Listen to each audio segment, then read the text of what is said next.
Well, marking this first year, I spoke with the spokesperson for the federal government, Alhaji Lai Mohammed.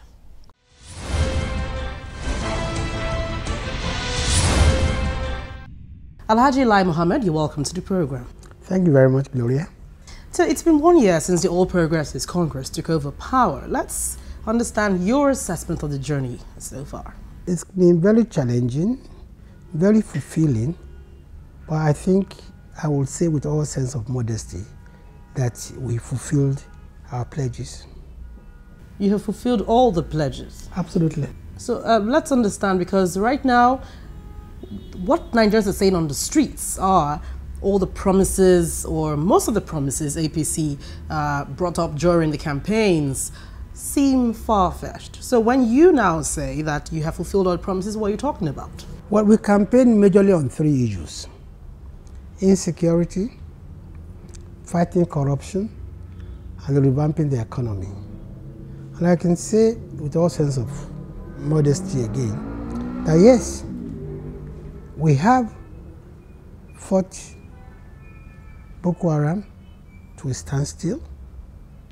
We have launched a campaign against corruption. We changed narrative, and we have taken steps to revamp the economy. You see, let me take the issue of fighting insecurity.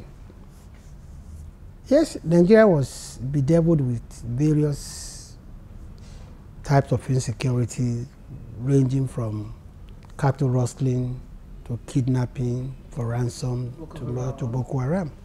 But clearly the most challenging when we took over was the menace of the Boko Haram.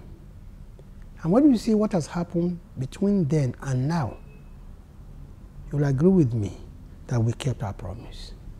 When we came in on the 29th of May, 2015, Boko Haram had sovereign authority over 14 out of 20 local governments in Borno State alone, about 3 or 4 in Adamawa and Yobe each. But today, we can say authoritatively that Boko Haram has no control, no sovereign authority over one single local government in Nigeria today. May 29, 2015, Boko Haram was hoisting its flags in many parts of Nigeria. They had their own government. They deposed emirs and installed emirs. They had a caliphate, their own system of government.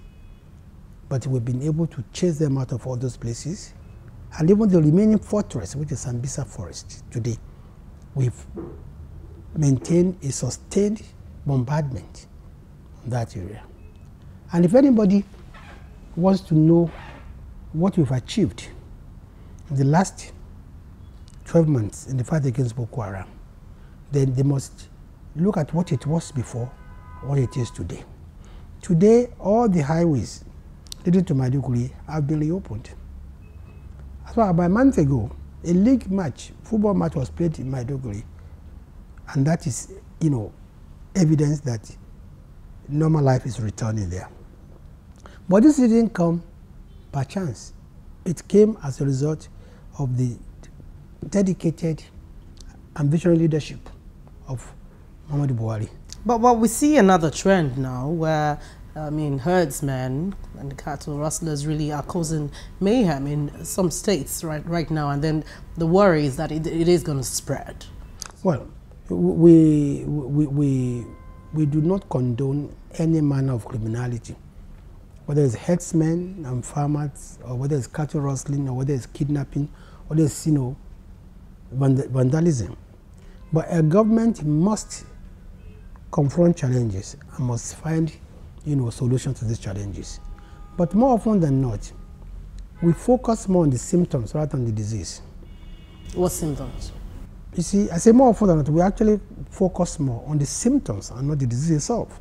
You see, when you look at the cattle, when you look at the herdsmen and farmers clashes, I think it's neglect of many years.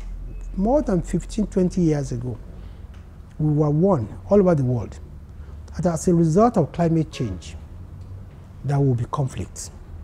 And we should take steps to avert such clashes. Now, because what is happening today is that there's a gradual, reduction in natural resources. Now, if we take the Lake Chad, for instance, Lake Chad has lost almost 90% of its waters in the last couple of years. And that Lake Chad sustained and supported livelihood of farmers and fishers, millions of them. Now, with the loss of this 90% of the waters, then what has happened is that you now see migration southward. Now, governments all over the world were warned that these are the consequences of climate change, but we didn't take any heed. So, in addition to really addressing the immediate problem, which is ensuring that communities live together, they live harmoniously and peacefully, we should also tackle at root the real cause of these clashes, which is what we do to ensure that we mitigate the consequences of climate change. So if we do not tackle that, we're going to see more of this. Unless we actually address the issue of the causes of the clashes, we will not be able to stem it and stop it. And that is why we must start seriously addressing the issue of how do we ensure that the herdsmen are in one place. They can graze their cattle, either by way of having big ranches or whatsoever. Otherwise, how do you want to police the movement of cattle or the movement of herdsmen?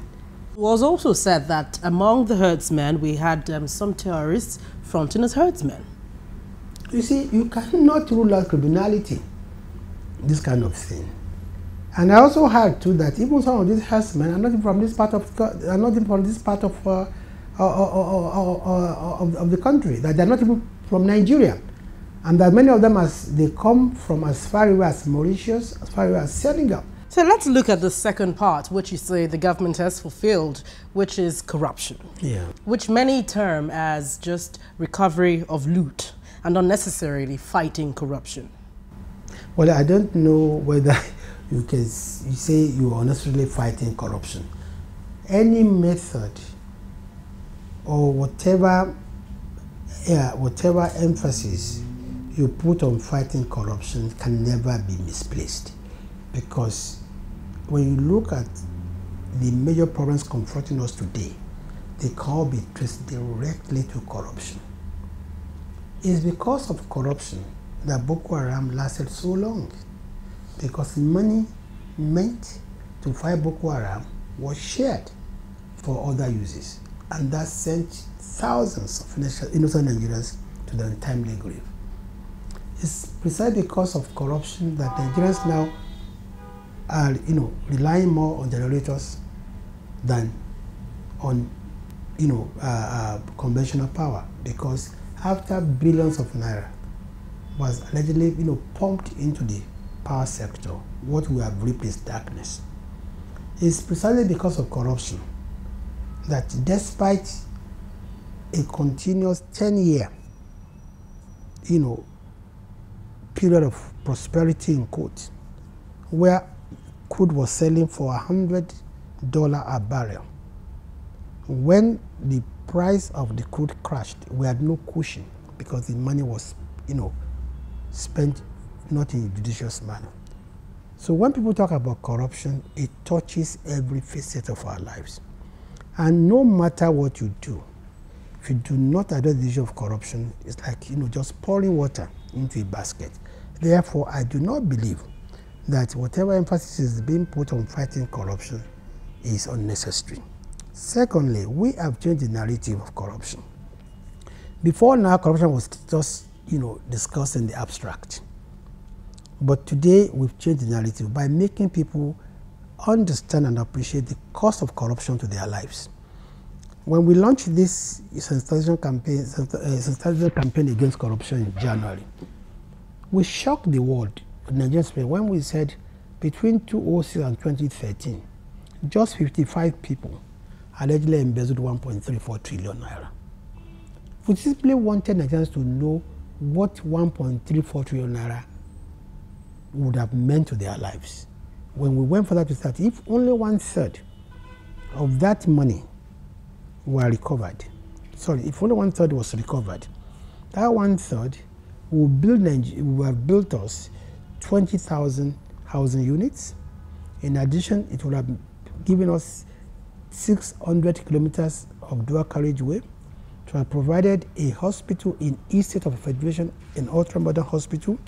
It would have been, there will still be enough money to train 4,000 children from primary school to university level at the cost of 25 million per child, and still built us state-of-the-art 183 schools. So our intention is to let Nigerians know exactly what is the cost of corruption to their lives.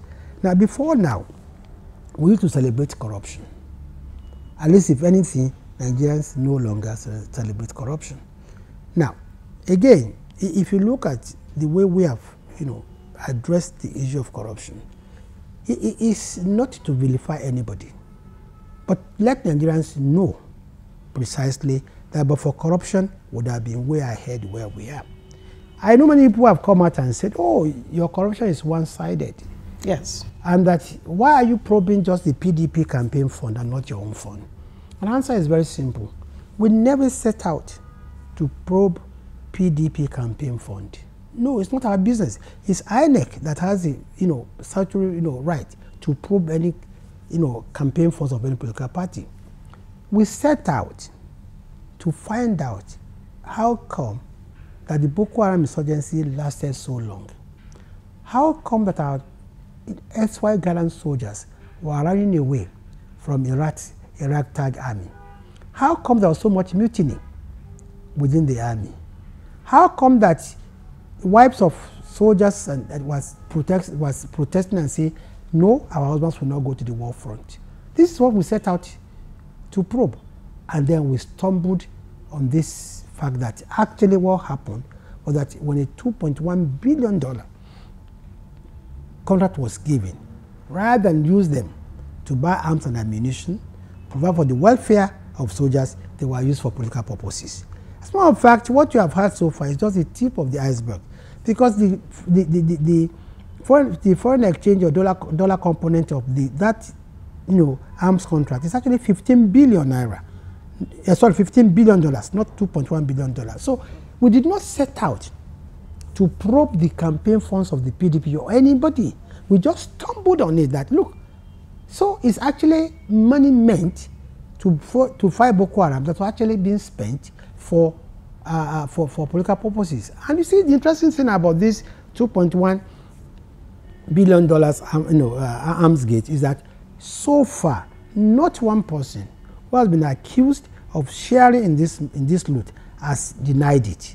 On the contrary, they've all given excuses why they took the money. One claimed that it took about I think about how many billion naira for spiritual services. Another claimed that he took 2.1 billion naira for publicity. Another said that yes, he was asked to go and buy land for Maritime Authority for Maritime University for 13 billion naira. So far, nobody has said, I did not partake of this money. They all claim, oh, we did not even know where the money came from. But that's not important. That's not important. What is important is that this money was meant to fight the insurgency, and it found its way into private pockets. So people who accuse us of being one-sided in the fight against corruption have gotten it very wrong. We did not set out to probe PDP for campaign funds. All right, hold on with that thought. We're still with the Minister of Information. I'll be right back on the journey so far. Stay with us.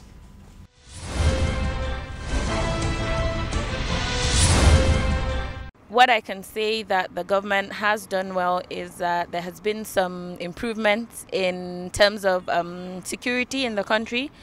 Not where we want to be, but we're making some progress. Unfortunately, though, there are certain things that the government could have done better, such as this recent drop of the subsidy I'm not saying that the subsidy shouldn't have been removed, but I'm just saying that the timing is not ideal at all. I think he could have done more.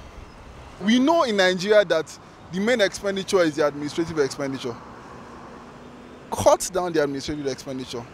Why should the common man be made to pay for the expenses of the presidency? So if you are cutting expenditure, cut where there will be an impact, not at the bottom. That's what I feel.